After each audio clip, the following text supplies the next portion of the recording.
Well, happening now, federal agents are sifting through dozens of social media posts, not only threatening them, but also their families. This comes after more outrage over the FBI's investigation into classified documents seized at former President Trump's Florida home. Yeah, right now, a recent study suggests half of all Americans believe we're on the cusp of a civil war, which is a main theme on those social media sites.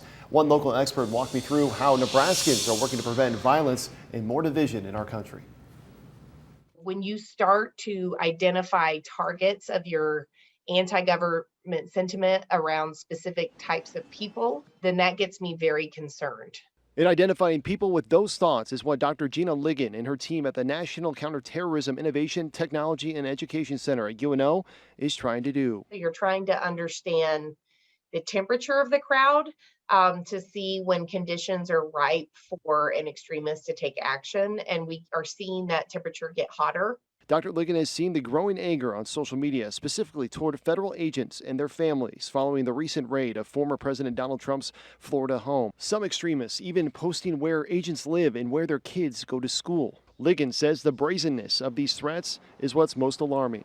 To do it on an open platform like TikTok or Twitter or Facebook, to me feels like a change in the ecosystem of extremist rhetoric. Luckily, Ligon says Nebraska's behavioral threat assessment teams, which analyze these startling videos, are some of the best in the country because everyone works together to prevent violence. I think it's something Nebraskans would be incredibly proud of if they understood how many threats are stopped.